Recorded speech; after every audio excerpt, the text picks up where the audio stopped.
Hey there, remember the Mad Men days with their slick ads and catchy jingles? Well, fasten your seatbelts because we're zooming from those retro vibes straight into today's digital wonderland.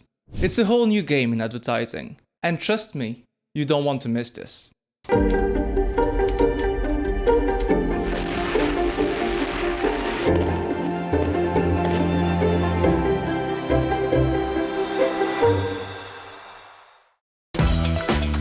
Think of it like this. All the cool stuff from the past, the storytelling, the emotions, the way ads made us feel, it's all still there. But now we've got some serious tech magic sprinkling new flavors into the mix. It's the old meets new, and it's pretty awesome. So, ready for today's adventure? First up, we're jumping in the world of social media ads. You know those ads that sneak in while you're scrolling through your friends' beach photos and funny cat videos. And after that, we're going to crack the code on programmatic advertising. It's kind of like the smart tech whiz working its magic behind the scenes of the ad world. Let's dive in and see what it's all about.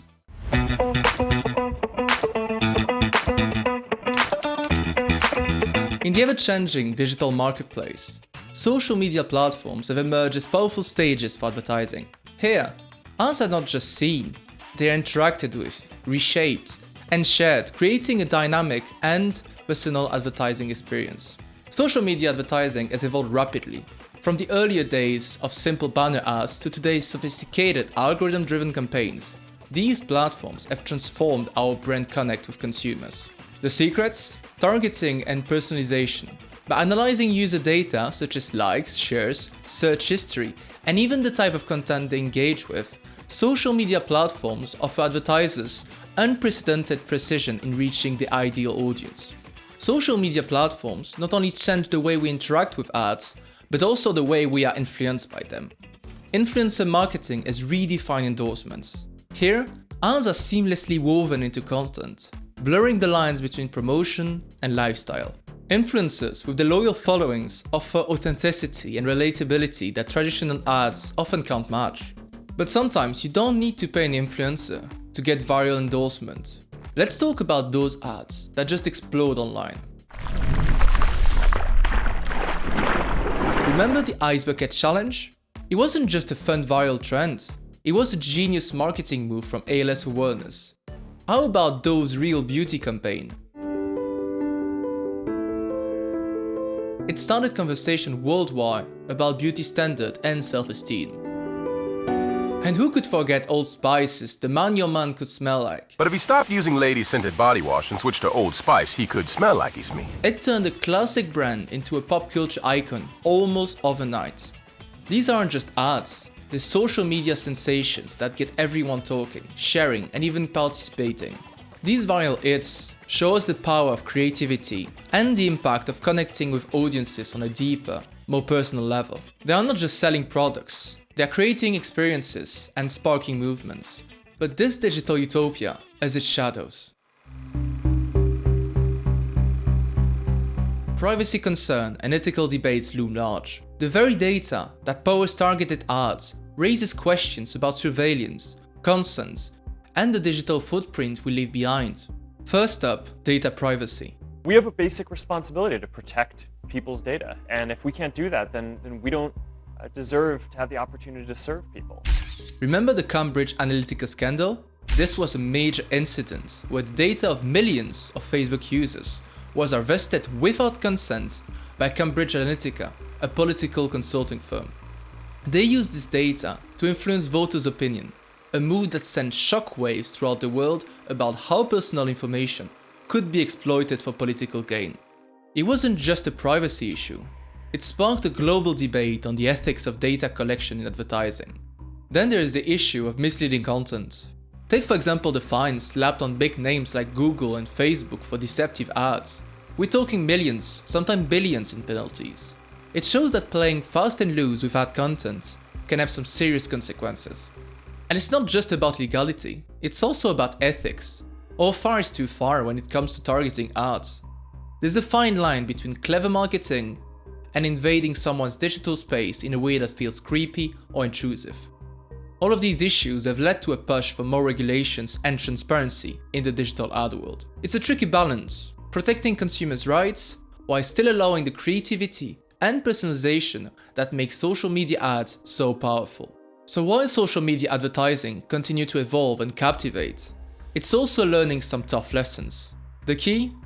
Balancing innovation with responsibility, ensuring that the digital ad space is not just effective, but also ethical and respectful of privacy.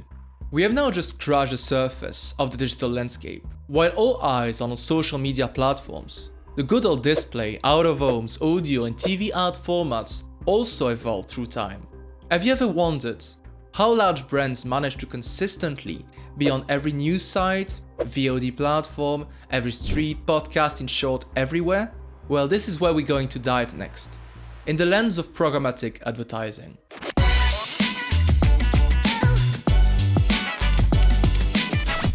A few decades ago, when you wanted to advertise on a news website or on a VOD platform, you would simply contact them, right? Well, yes. Even though this was the way to go, it became very quickly impractical. Imagine the logistical nightmare when you realize that there are thousands of different owners of websites, VOD platforms, out-of-home screens, and so on. The digital market needed a better solution, a centralized one. And from there, SSPs and DSPs emerged. SSPs and DSPs both serve the purpose of centralizing the buying or selling of inventory, while a supply-side platform aggregates inventory into one centralized buying place.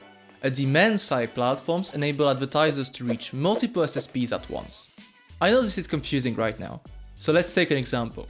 Let's say that for a marketing campaign, I want to reach popular websites such as Outlook, NBC, Sky News, CNN, and Newsroom.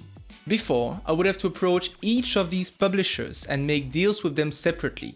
Now, I can just check what SSP has what inventory and go directly to them.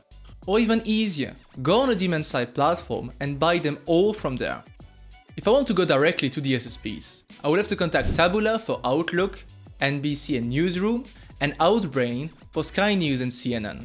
The easiest option is of course to just use a demand-side platform, but this involves a higher cost, because the DSP will take a fee for you to use the platform.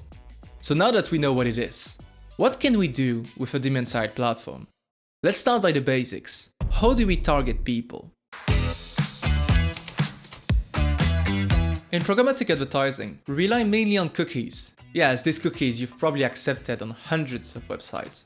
Cookies are like a digital ID card. When accepted on a website, the publisher can look and share a lot of information such as your search history and your details. These cookies each have a unique identifier, and we use those to create audience segment to target users. So think of it this way. A data provider will just create audiences based on people he knows and just share the cookie IDs with us so we can target them. So what that means is that in digital marketing, we know what type of people we target, but we don't know exactly who the people are. It should however be noted that these audiences we use are kids play compared to what social medias are capable of in terms of targeting. While social media platforms rely on very precise targeting, programmatic advertising tend to go the opposite route.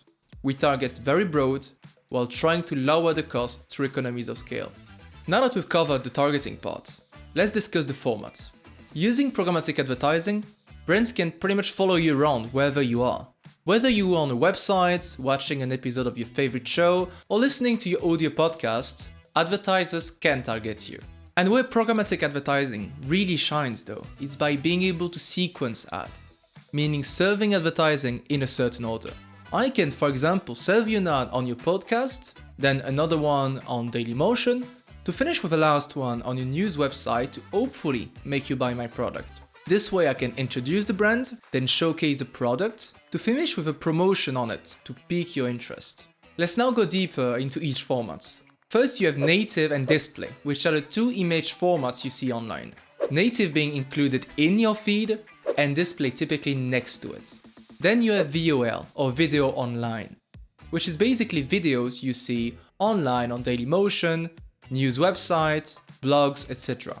You also have the CTV format, which targets the connected TV inventory. From Netflix, Disney Plus to Samsung TV Plus, we can serve ads on these screens. We can even go as far as serving different ads to different users watching some broadcaster during the live show. You then have digital out-of-home, in which we can connect to the screens in the streets, gyms, offices, and so on, as precisely as delivering an ad on a specific screen at a specific minute. And lastly, you also have audio, which encompass all the ads on your podcast, web radio, streaming music, apps, and games. With the emergence of these centralized platforms, advertisers can now target more effectively their audiences in a more consistent manner and with more transparency. But can we really talk about transparency when only the agencies have access to these platforms? Or when some agencies take up to 80% margins on advertisement spend? Or even when no one checks if the data used for targeting has actually been consented by the user? All of these questions will be discussed in future Ad Chronicle seasons. If you enjoyed this first one, let us know in the comment section below. If you're interested in programmatic advertising and would like to, like me, ever career in that field, feel free to check my online course. In that course, I explain how to choose a DSP, why programmatic advertising is so profitable, how to easily get started in the field, as well as many other topics. To check out this course, you can go to my website, tedjordan.org, and find it on the online courses section, or you can just click on the link in the video description. Oh, and before you go, if you use the promo code ADCHRONICLES, you get 20% off when buying this online course. Well, now you know.